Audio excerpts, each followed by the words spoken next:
All right, this is Algebra 2, Lesson 129. I'm on page 532. Looks foggy in here. Don't forget to subscribe, smash the like button, and share this video. All right, so this lesson is all about statistics. All right? Statistics is a very familiar concept to y'all. You've heard the terms mean, median, mode, and range, right? You've all heard those terms. All right, so what is the mean?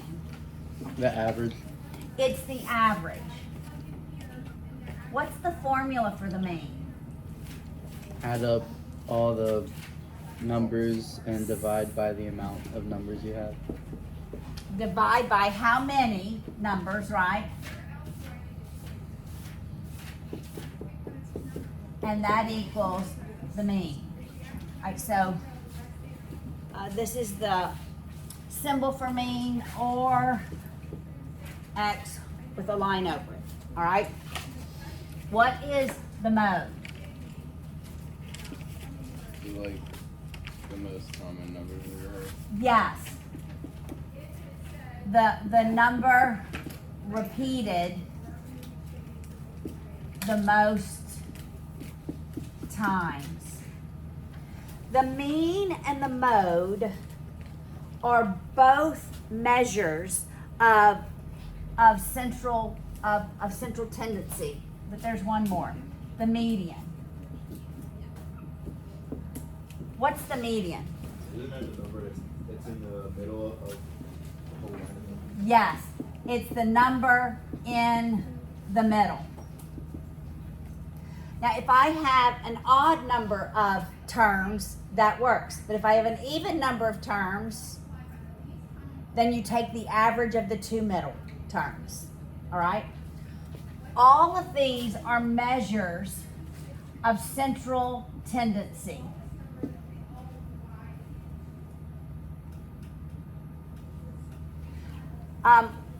So what is central tendency?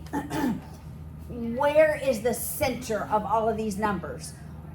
Where is the peak of all of these values? And they're used typically for different types of data. Mode is typically used for qualitative data, like what kind of shoes do you wear? What type of ice cream do you like? So it's the one that shows up the most is the one that has the highest value and the highest central tendency. Does that make sense? So mode is typically used for qualitative data. What kind of soda do you like? That kind of stuff, all right? Not something where we're saying the quantity like grades or scores on the ACT or prices of homes in a subdivision. Those would be a quantitative, that would be quantitative data. So the mean and the median would both be used when the data is a quantity, a number, like the ones that I just said. The mean is a good measure of the center only when there are no outliers. An outlier is a number that is so much smaller or so much bigger than all the other numbers in the data set. So like 1, 2, 3, 1,000. 1,000 would be an outlier. Because what happens to that is the mean is going to be much closer to 1,000, but does that really represent the center of the numbers? No, it doesn't. So that's when we would use the median, because this term, which we call an outlier, it skews the data towards that direction. So when we have an outlier, the better measure of the center or central tendency is the median, the middle number. So we would say the median is 2.5. because we take the 2 and the 3 and average them because there's an even number of values. So when we have information like this, we can do a stem and leaf plot. How do we represent these numbers? A stem and a leaf plot. I don't know if y'all remember box and whiskers plots. Do y'all remember box and they look like this? I've never seen that before. Well, we'll do this next year. We can represent our data. So this would be the smallest number, the minimum number. This would be the maximum number. This would be the median. It would tell us how our data is spread. So we'll actually do this next year. A stem and leaf plot really shows us the spread of the data. So typically there's not a line down the middle, but I'm going to write a line down the middle. So if I have, we'll do a stem and leaf plot of these numbers. All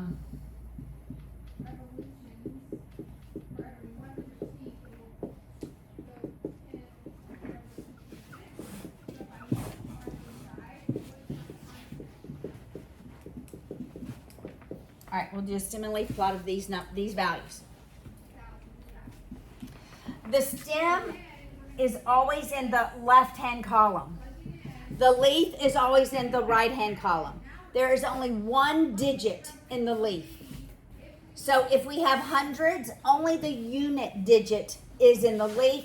So the hundreds and the 10 would be, so I'll add some hundreds here.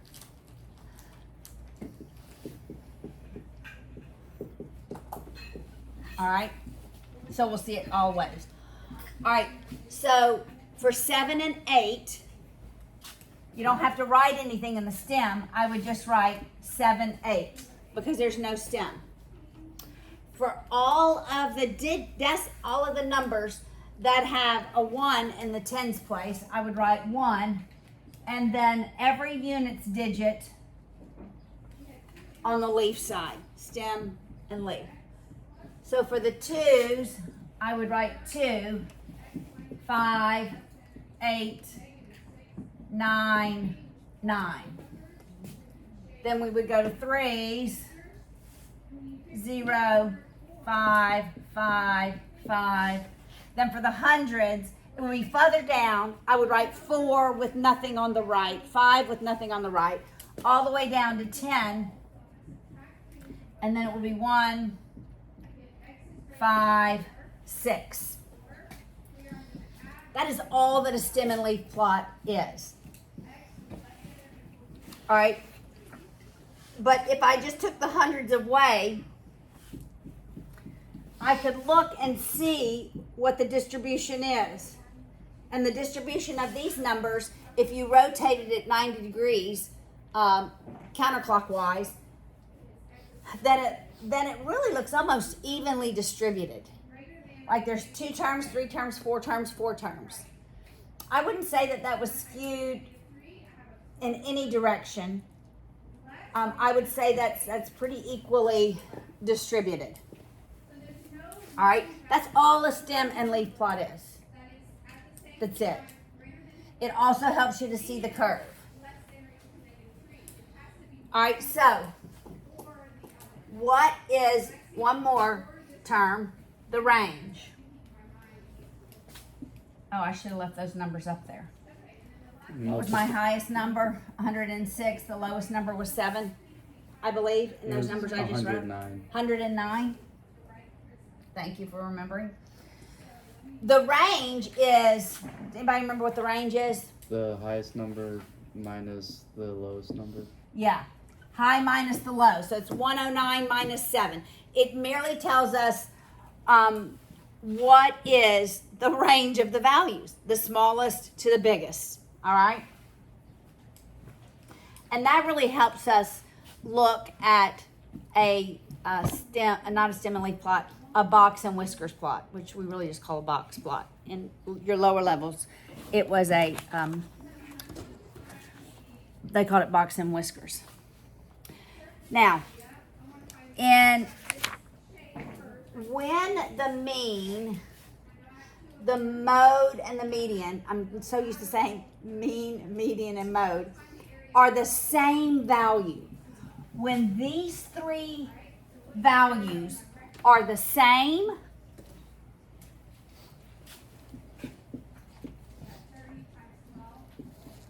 then we have what's called a normally distributed data.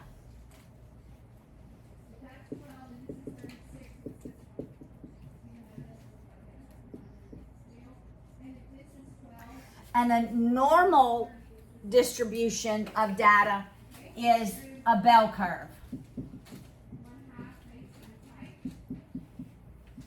Such that here is the mean, median, and mode, all at the very height of that curve.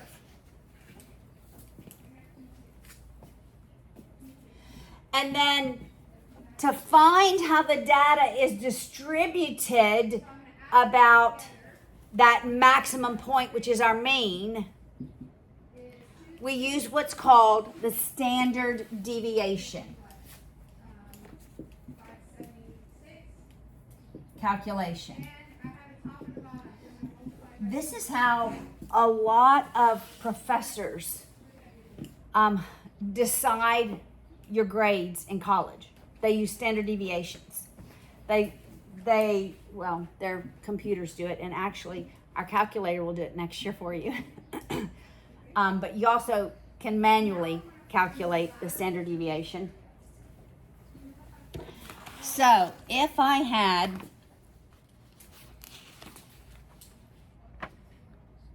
where are those numbers?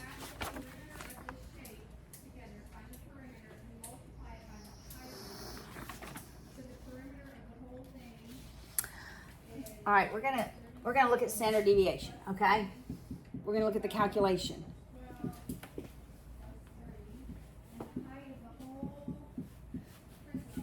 In a minute, let's talk about this. So the standard deviation tells us how the data is spread about that mean. Here's what's important to know. 50% of the data, let's say we're talking about the ACT, all right? The mean of the ACT it's always typically around 20, all right? 19 to 21 typically is where it goes.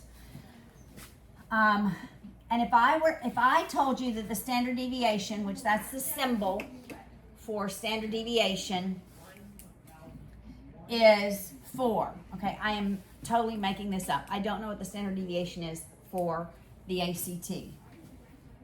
So 50% of the population lies above the mean. That means 50% of the people that sit for the ACT make above a 20. And 50% make below a 20. All right? Actually, that's how they find the mean. Yes. Maybe you're not feeling so bad about your score, huh? All right. So if the standard deviation was 4, I'm just getting this over just a little bit. Thank you. Then I would go 1 standard deviation to the left, which I take 20 minus 4, that's 16. And then on this side, I would add 4, that's 24. Why do I do that? Because 1 standard deviation away from the mean has 68% of the population is represented in 1 standard deviation away from the mean. What does that mean? 68% of the people score between a 16 and a 24. Okay, hypothetically, if the standard deviation is 4, right? I don't know the standard deviation, but it's a great example of how scores go. All right, that's called the empirical rule. Y'all are going to have to know the empirical rule. So how did you get 68%? It's a rule. It is given. It's given. All I right. like rules. So 68% lies within 1 standard deviation of the mean.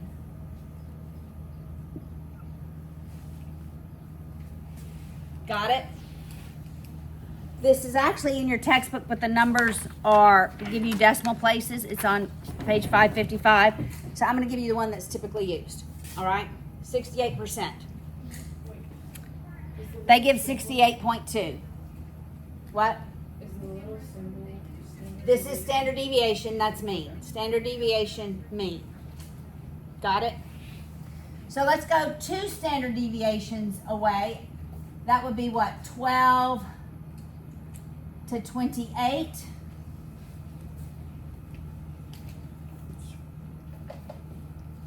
Two standard deviations is 95% of the population. So that 95% of students score between a 12 and a 28.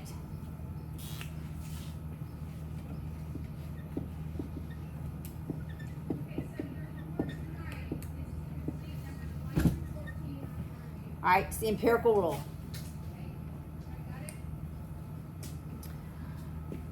And we go one more standard deviation out. So we'll add 4, that would be 32, and we'll subtract 4, that would be 8. That represents 99.7% of the population. Are you just? I'm not making this up. How are you getting the percentages? It's a rule. It is given. Oh, it's giving. Oh, it will be given in the equation. No, it's a rule, sort of like equal sign. What do? Eliminate denominator, right? How do we know which one it All right, I'll make that clear in just a minute. Okay, so 99.7% is within 3 standard deviations of the mean. I gave you the mean, I gave you the standard deviation. I told you the mean was 20, the standard deviation is 4. Okay. So you start with the mean, and you go out 1 standard deviation on both sides. And you know that that's 68% of the population. Why? Because that's a rule. Then I subtracted 4 and added 4. This gives me 2 standard deviations away from the mean.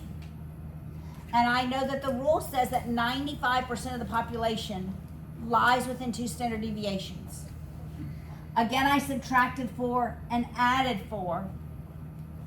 And the rule is that 99.7% of the population lies within 3 standard deviations of the mean. Okay. Got it? So the standard deviation will be given in the problem. And the mean. You have to know the mean and the standard deviation. And the little, that's the symbol for standard deviation. This is standard deviation, sigma. All right, so let me Wait, redraw this. Wait, what? What are we talking about? Does someone say sigma? I did. I like that name. We should keep it. All right, so I'm going to redraw this. No one else spoke. Math risk, Miss Haley.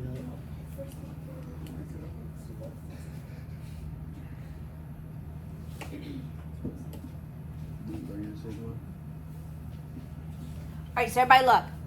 If someone were to ask you what percent of the population scored greater than a 20 on the ACT, then you would say 50%. 50%. Got it? Everybody got it? Okay. Now, when this is 68%, because it's 50-50, then half of the 68% lies here and half of the 68% lies here. So 34% scored between a 20 and 24, and 34% between a 16 and a 20. You got it? All right. So what if I asked you, that's a 24. Let me make that clear. What if I asked you what percent of the population scored greater than a 24? Could we figure that out? Yes. Okay, I want everybody to reason in your mind. What would be the percent of the population scoring greater than 24? Don't say the answer, just reason in your mind. Does everybody have it? Mm-hmm.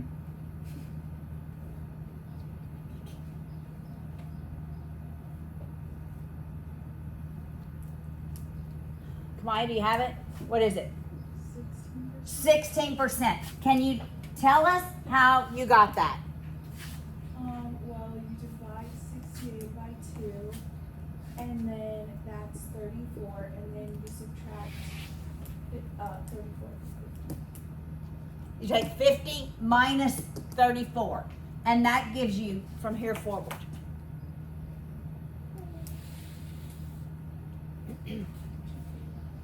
Okay, what if I asked you greater than a 32? 0.3%. No. Julia knows. Julia? It'd be 50 minus half, 99%. Correct. 50 minus half of 99.7. Or, since you know that's 99.7, okay, he was so close. Sam was so close. 0.3 is represented here and here. So you divide 0.3 by half. By a half. So it's 0.15%, or exactly what you said. 50 minus 1/2 of 99.7, which is, you would get the same answer, 0.15%. Got it? Everybody got it? What if I asked you, what percent of the people scored between a 24 to a 28? That range, 24 to 28. All right, everybody reason in your mind what that would be.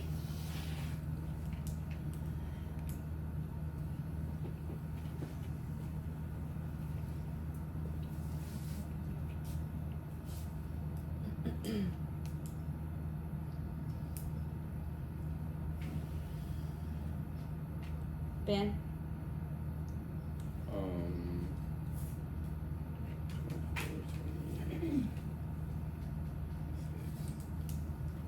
Would it be 24% or no? How'd you get that? I took the middle of 24 to 28 and then 50% minus that.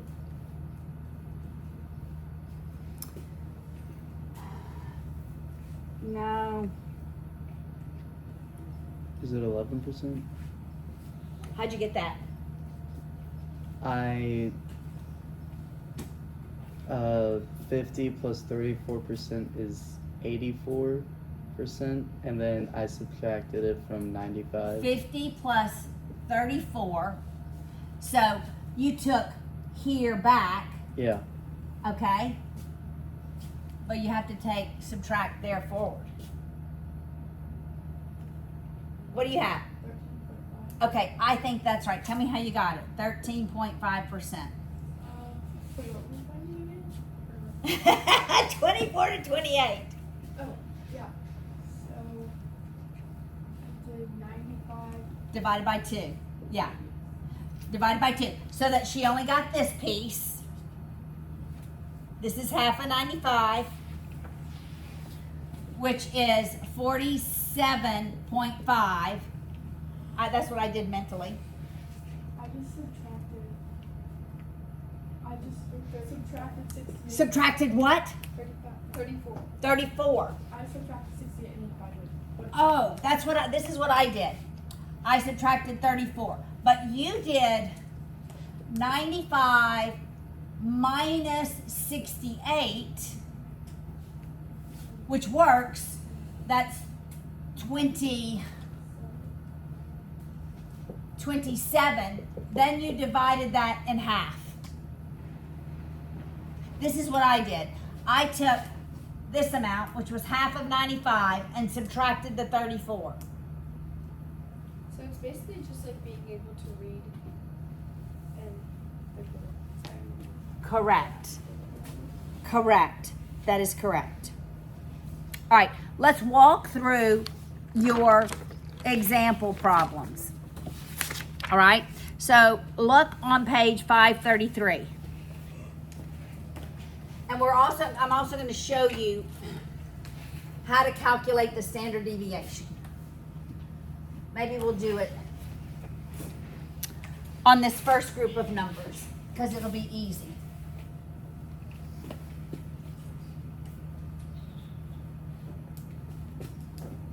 All right.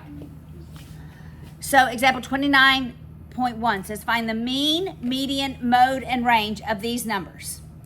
Okay, you see the numbers in your book? I'm going to write them in order, smallest to biggest. All right, so y'all help me do that. 3. Then what's the next one? 4, 4.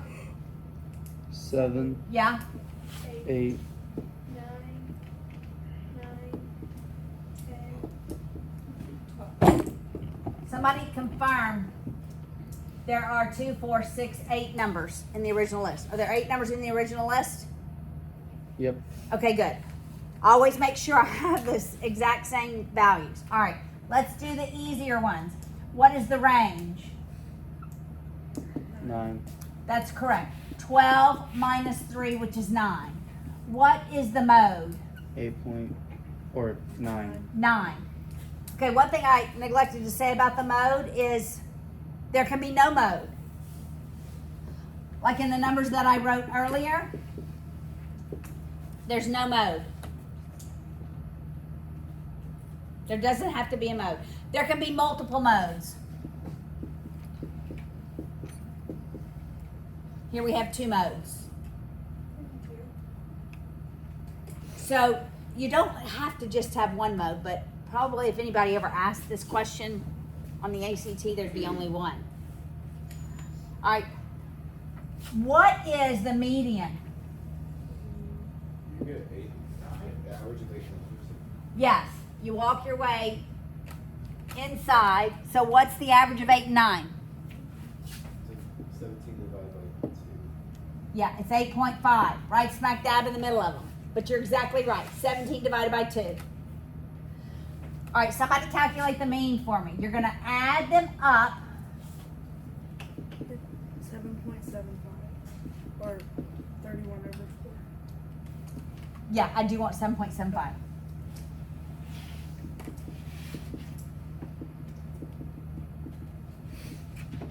All divided by how, so you add all the numbers up and you divide by how many numbers there are to get the mean. All right, so it's a 7.75. All right, now we're going to calculate the standard deviation. It's not part of this question, but we're going to calculate it. All right, I really need more space. I'm going to erase this in the middle. I need the mean. To calculate the standard deviation, the first thing you have to calculate is the mean. You have to have the mean to be able to calculate the standard deviation. All right? Then, standard deviation is this big square root of numbers. We're going to take each term, subtract it from the mean, and square it. So 3 minus 7.75 squared plus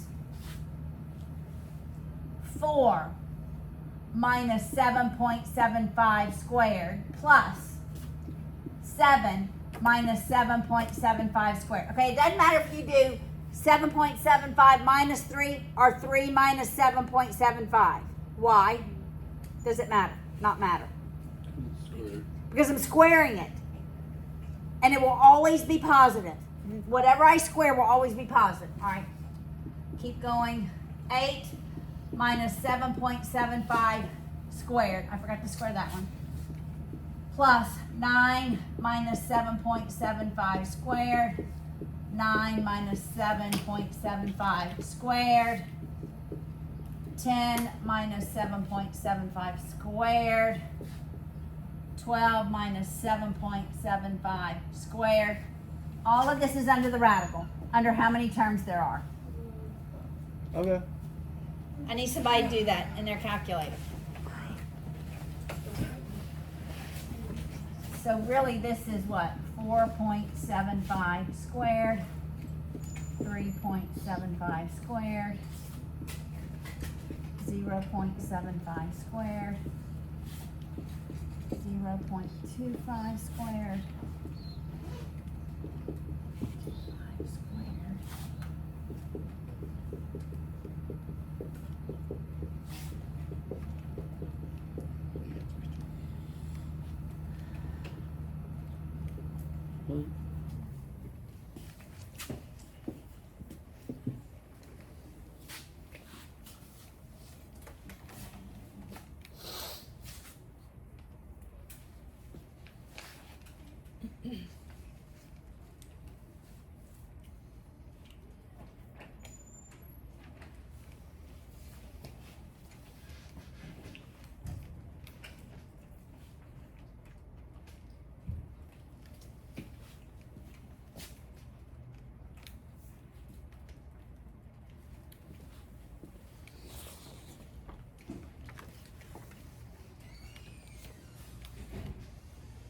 It won't let me enter it in. Yeah, I got this far. I got so close. I got 12 minus and wouldn't let me go anything past that. Maybe you should do Um, one at a time. oh, Are you getting it? I didn't. I took away the 12 and it did a syntax error. So yeah.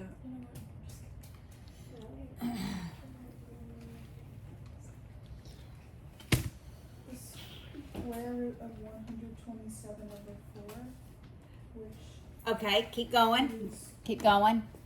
2.8173. That makes sense. The standard deviation is 2.82. Why would that make sense to me? Because if I You're were right. drawing 21.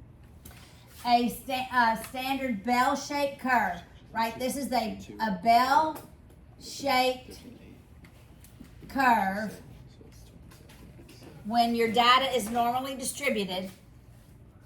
And we would say the middle is 7.75. We'll just leave it 2.8. What is 7.75 plus 2.8? What is 7.75 minus 2.8? I need y'all to help me. 7.75 plus 2.8 minus 2.8. Say it when you get it. Plus is 10.55. 10.55.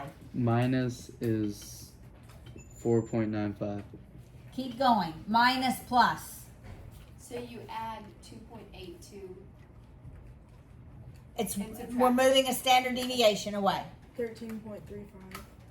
Okay. Another plus minus. Minus would be 9.9. No, 4.95 minus 2.8 Oh, that. Oh, is 2.15. Now it's gonna be a negative. What's plus? 16.15.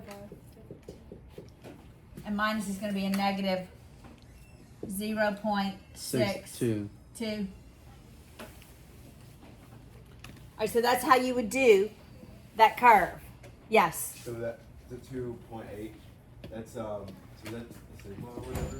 That's sigma. Yeah. So You like that word, huh? so 7.75 on both sides is 50%, and then in between Correct. 4.95 and 10.55 is 68%, Correct. and then the next one 2 and 13 is 95, and then 0.6 and 16 is 99.7. Okay, look. It's Over. 68, 95, 99.7. 68, 95, 99.7. Say it with me. 68, 95, 99.7. You got it? What would be after 99.7? Well, it's 0.3 on each side, So which is 0.15 and 0.15. Right? first two is 6. 68, 95, 99.7. Make sense? I would never ask you the mean in such an easy way. Why not? I might not even ask you the mean, median, mode, and range in such an easy way. Oh no. Please. So, I could possibly do this.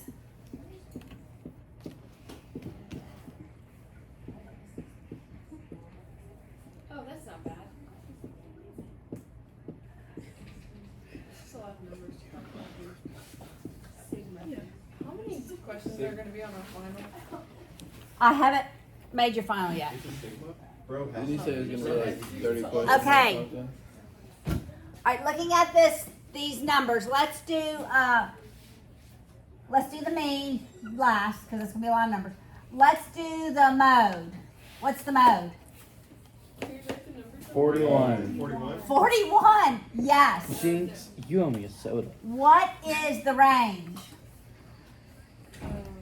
46. Wait, hold on. Wait, no, 76. a minute. 35. It would be 76 minus 41, which is 35. You were getting it, Luke. Yeah. Okay. How in the world will we find the median? Write them all out. No. How many numbers are there? 4, 8. 8 and 5 is 13. 13 and 6 is 19. Yours done. It's 64. Is it 62 or 64. So listen, there's 19 numbers. It's not even. There's definitely. I said 64. It's going to be what number? If there's 19 numbers, It's 60. It's gonna be 10. then there's going to be 1 in the middle. Which is 10. How many on this side? How many on this side? Yes. 9 and 9. There's going to be 9, 1 in the middle, 9 here. Guess which one's 10? So it's the 10th one. 4, 8, 9, 10. 64. What? Yeah. So that made no sense. It's the middle number. Okay, you could have counted. You could have let your finger do the walking. 1.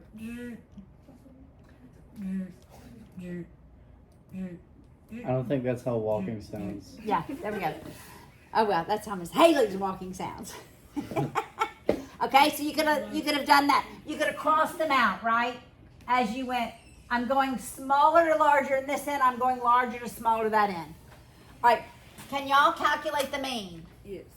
All right. 60.37. It's 60.37. That sounds right.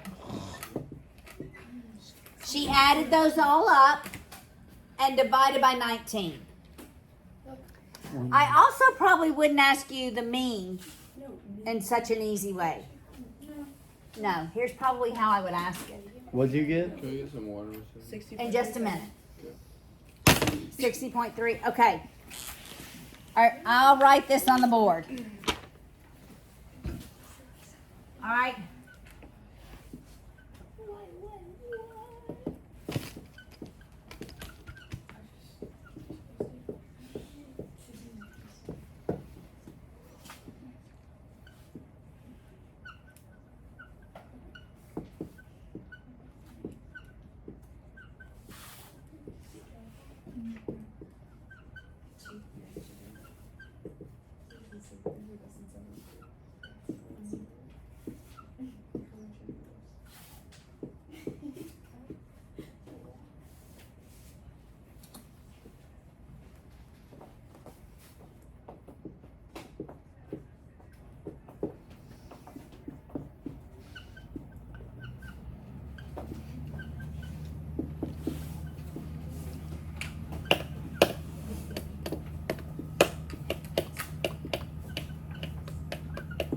That's probably how I would ask a mean question.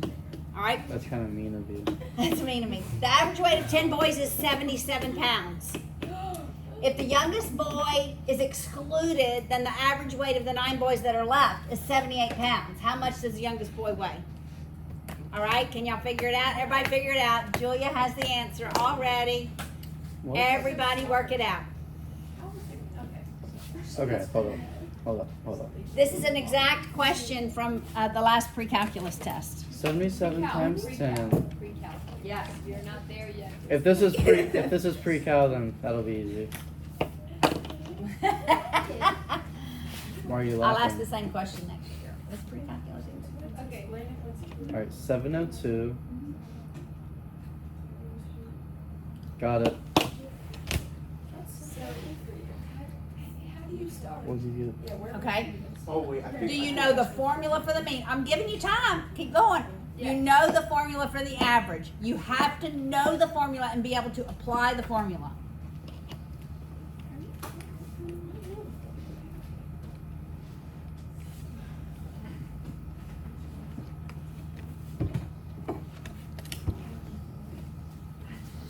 Do you have it, Allie? Okay. You have it, don't say it. But you have it, Luke? Don't say it. Just say yes or no. Yeah. Okay. Luke has it. It's gonna be.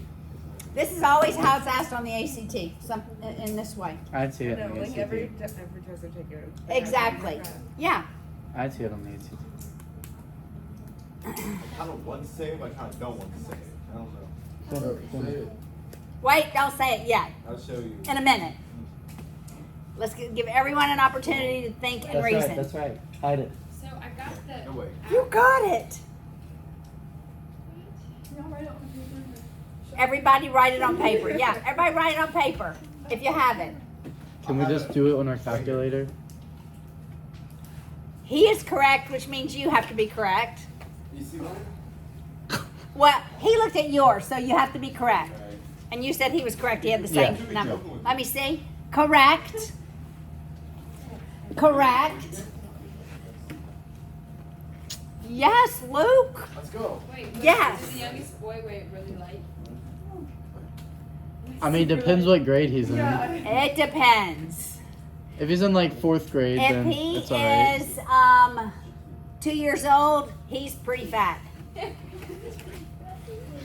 Weighing this much, right? I guess. If he's in 5th grade, it's sort of average, probably, right? 4th or 5th grade. Right. My uncle came out of the Don't you womb think? at 55 pounds. Right? I think so. Really? How old are you in 5th grade again? Like 10, 11? Okay, you look at some of our boys. Now we have some really thin They, no, they look. boys, They, okay. The and they're the less. 7th graders look like they're 8 years old. I'm telling you. That's what happens, Luke. The older you get, actually. And when you're Okay. younger, you Did anybody think else the get older- it? I don't get how they did it. Okay. Well, the answer is 68. 68. All right. So everybody look. When we divide these boys by 10, the average is 770. you So their weight is multiply. 770. 77 times 10. The sum divided by how many equals the average. When we have 9 boys left, it's 78. What is this? Is that 702? Yeah. So 78 times 9 is 702. That difference is the boy's weight. Why? Like, Because this is the total weight of the 10 boys divided by how many boys there are equals the average. I saw for the total weight of all the boys. what formula is that? That's the mean? This is the mean. The sum of all the weights divided by how many boys there are equals the average. If I got the sum of the 10 and the sum of the 9, I take the difference, and that's what the little boy weighs. All right. Okay, that's always on the ACT. Always. I'd see it on the ACT. No?